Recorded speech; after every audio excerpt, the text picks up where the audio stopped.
آپ لوگوں نے پی ڈی ایم کے نام سے ایک تحریک بنائی جس کا نام ڈیموکریٹک موومنٹ تھا، جس کا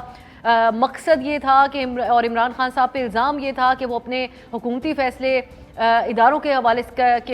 کی طرف سے کرواتے رہے، ان سے کام کرواتے رہے، لیکن یہاں پر آتے ساتھ آپ لوگوں نے بھی موقع ضائع نہیں کیا۔ اگر عمران خان صاحب اپنے اتحادیوں کو کالیں کرواتے تھے ان سے، تو آپ لوگوں نے تو اعلیٰ ترین عدلیہ کے اندر ان کے کہنے پہ ججز کی حمایت کر دی، اور آج آپ اس کی اونرشپ بھی لے رہے ہیں۔ تو بات یہ ہے کہ عمران خان صاحب تو ایک دفعہ حکومت میں رہ چکے ہیں وفاق کے اندر، آپ لوگ کئی دفعہ رہ چکے، تجربے کار بھی ہیں، تو پھر کیا سیکھا آپ لوگوں نے اور کس طریقے سے آپ لوگ مختلف ہیں عمران خان صاحب سے؟ یہ سوال ہے میرا۔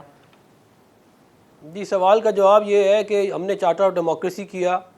ہم نے جو ہے وہ اس کے بعد جو پولیٹکس ہے اس کے اندر تناؤ کم کیا، پاکستان کے اندر ٹرانزیشن ہوئی ڈیفرنٹ گورنمنٹس کی اور وہ اسموتھ ہوئی، مگر اس کے بعد یہ جو ہائیبرڈ کا تجربہ تھا یہ لا کے آ کے سیاست کے اندر ڈالا گیا، تیسری قوت بنائی گئی اور اس نے آ کے جو ہے وہ سیاست کو گندا کیا۔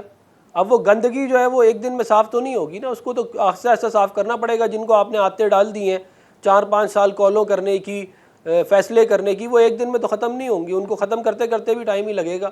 تو یہ جو ہے یہ عمران خان صاحب کا ہی وجہ سے یا کہتے ہیں اس ملک کے اندر یہ معاملات اس نہج تک آئے ہیں، اور وہ ابھی بھی آپ دیکھیں نا، وہ تو کہتے ہیں میں نے تو بات بھی انہی سے کرنی ہے، وہ تو سیاستدانوں سے بات بھی نہیں کرنا چاہتے۔ تو جس انسان کا دماغ کا لیول اس طرح کا ہو، اس سے پھر ظاہر ہے ملک کی سیاست تو خراب ہوگی۔ اس کے اندر آپ جو ہے وہ چاہے جو مرضی، ہم نے تو چارٹر آف ڈیموکریسی کیا ہی اس لیے تھا تاکہ اسٹیبلشمنٹ کا رول ختم ہو پاکستان کی پالیٹکس کے اندر، مگر اس کے بعد یہ عمران خان صاحب نے آگے جو کارنامے انجام دیے ہیں وہ سارے پاکستان کے سامنے ہیں۔